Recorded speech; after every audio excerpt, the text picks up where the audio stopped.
grand Ibou Cissé ñu ngi lay nuyu di la ziar. yaa ngi Ngoyane TV ak Medina Sabax FM. waaw Omar Mika maa ngi lay fay en direct ci Ngoyane TV ak Medina Sabax FM. di la jaajëfal bu baax a baax a baax a baax. léegi yow yaa ngi si bonne coalition Pastef la Patriote. yéen a ngi fan actuellement nii tey nan ngeen xëyee maanaam tey journée bi. voilà tey Omar Mika. après midi bi lañu commencé. donc ñu ngi xëyee itinéraire bi dafa waroon nekk la cortège départemental moo ñëw. mooy la coordination départementale avec les deux titulaires et les deux suppléants. itinéraire bi dafa waroon nekk Nioro la ñuy déparé jaar poste Karaït. Medina Sabax jaar Bumuni. jaar Jagle Sanc Ndaxaar. Pakala ñëw Thiamène Sangap Sanc Sangap Amdalaay après ñu del si sur Medina Sabax ñu libéré li nga xam ne mooy la coordination départementale ñu judduwaat ñoo loolu moo doon kii bi mais ci caravane bi donc finalement poste lañ demul parce que dafa amoon dëj benn bu fa papaam wàññeeku muy Abdoulaye Diawara la dëj ba ñu ngi ko koy jaale encore moom la papaam jiitu ñu koy jaare bu baax a baax a baax di ko ñaanal yàlla xare ko aljana donc daal loolu moo nekkoon itinéraire bi à part poste daal ñu ngi koy respecté ñu ngi vers la fin parce que jógee nañ sangam ci ñu ngi dem ci sangam bu ñu paree on termine par Amdalaay. mais boo ñu mënee fàttaliwaat seen candidat yi kan ak kan la. bon suñu candidat bon les titulaires. c'est Massamba Dieng. Massamba Dieng Nioro. waaw mu ngi dëkk Nioro ak Anta Dieng mu ngi dëkk Medina Sabax. Medina Sabax. ñooy titulaires yi. mais yéen seen candidat bi am na ñuy tooñ naan waa kooku Gambien la de pourquoi pas ñu naan Gambien la. bon man je vous repose la question lan moo tax ñu wax ne Gambien la. ah man dama dégg benn mu ne ma ñun duñu woteel Gambien ma ne ko ah pourquoi pas Gambien. mu ne ma non foofu Farfeñe la dëkk. moom nga waroon laaj lan moo tax mu ne la Gambien la. ah nee na ma Farfeñe la dëkk de lu tax lool. non mais Farfeñe moom dafa liggéey. bon ñi les nga xam ne. Sénégalais yi nekk États-Unis bon américain lañ. ah non xam nga ñun moom li ñu dégg si mbedd bi buñ ñëwee danañ leen ko laaj bu ko defee yéen ngeen leeral. loolu léegi damay ñooñu. dañ leen laajaat ndax sénégalais yi nga xam ne. dañoo nekk États-Unis di daan seen doole. c'est des Sénégalais wala c'est des américains. beneen bi démb dégg naa ay éléments Pastef yu génn biir Pastef nee nañu parce que yéen seen candidat dëkkul Nioro.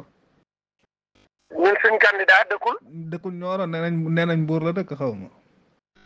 kan non démb dégg naa ay éléments yu génn si seen yu génn Pastef. Nika yow en tant que journaliste. waaw. yow en tant que taskatu xibaar. waaw. fekkee am na ay information yi ñu la jox. waaw. jàpp mooy war nga ko mën dem vérifier parce que Massamba Dieng vérifier bi moo tax ma laaj la ko pour nga mën see mën a tontu directement nga xam ne population bi dinañ xam réellement lan moo xew. non mais Massamba Dieng. waaw. buñ Massamba Dieng ne la Mbuur dëkk loolu ku koy wax du yàqu la rek parce que Massamba Dieng doomu kan la ñu ne la doomu Fatou Gueye Bala ñu ne sëtu kan la ñu ne sëtu Elimane Awala. waaw ak Mamoun Dari. ñoom ñoo moom Nioro. ñooñu ñoo moom Nioro. donc Fatou Gueye Ba duñ ko présenté Nioro. kon li yóbbu waa Jàmm ak Njëriñ Dakar moo yóbbu waa ji Mbour muy liggéey. Mbour daf fay servir professeur la. voilà kon leer na. daf fay donc Nioro la defee léppam Nioro la dëkk. ay maamam Nioro lañ dëkk ay maamam ñoo sanc Nioro ñooy cosaanu Nioro.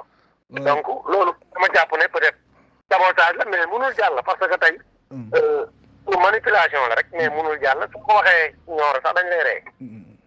donc Massamba Dieng kenn gënu ko dëkk Nioro. mais léegi yéen ban programme ngeen am pour le département parce que gis nañ ne département Nioro am na ay jafe-jafe yu bëree bëri est-ce que yéen seen campagne bi comme tey yéen a ngi si village yi yéen a ngi si village yi gën a ruqe. gis nañ ne politiciens yi fi nekkoon noonu lañ doon doxalee te yéen da ngeen di sensé. est-ce que bu ngeen seen député bu ñu faloo est-ce que dinañ continuer di demaat ci village yi di xam jafe-jafe ya fa nekk wala dañuy continuer toog Ndakaaru rek wala ñu. waaw xam nga. waaw. Pastef comme li ma la waxoon rek. yàgg nañu def interview mën na la Pastef c'est un parti organisé.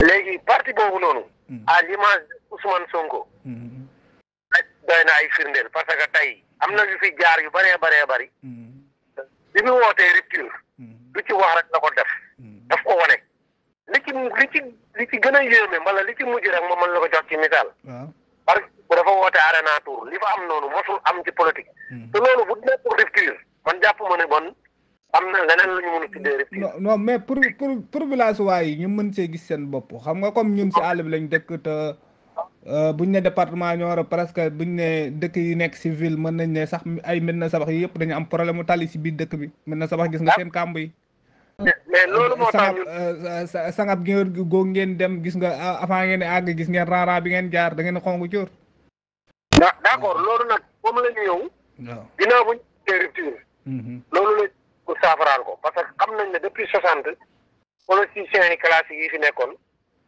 dañ doon nax li nga xam ne tey mooy askan bi dañ doon nax li nga xam ne mooy askan bi te ñun li ñu woote mooy rupture bi du dara nurul mais yéen yor ngeen ay sëdd maillot yi ngeen di jox xale yi bu ngeen demee si terrain bi maanaam ay ñaari paire maillot bal ak yooyu yéen a ngi koy non xam nga tey jeu de maillot waaw buñ nga ko en compétition mais da nga koy teg si yoon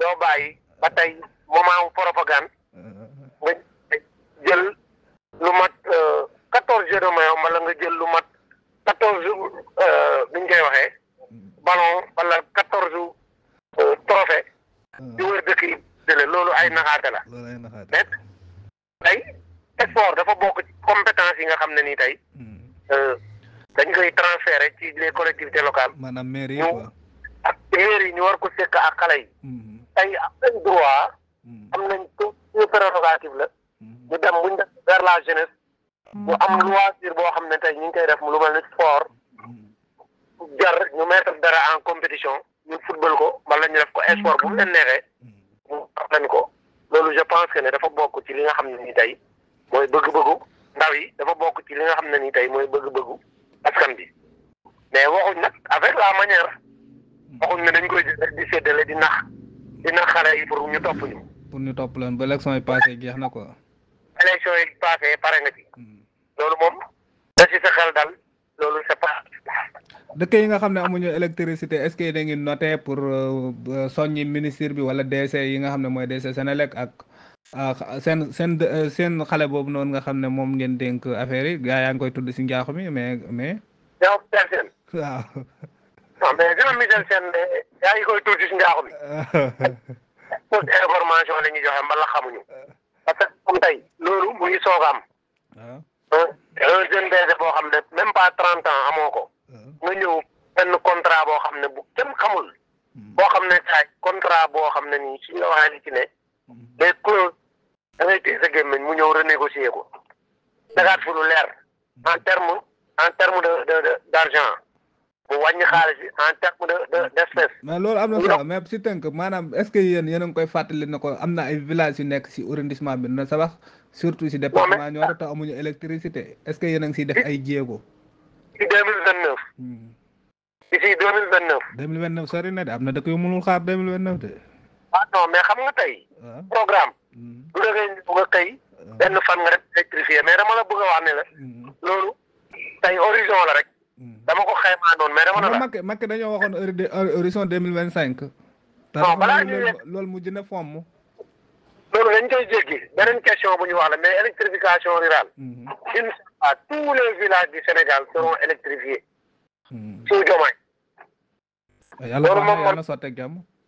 formation nga jàpp loolu.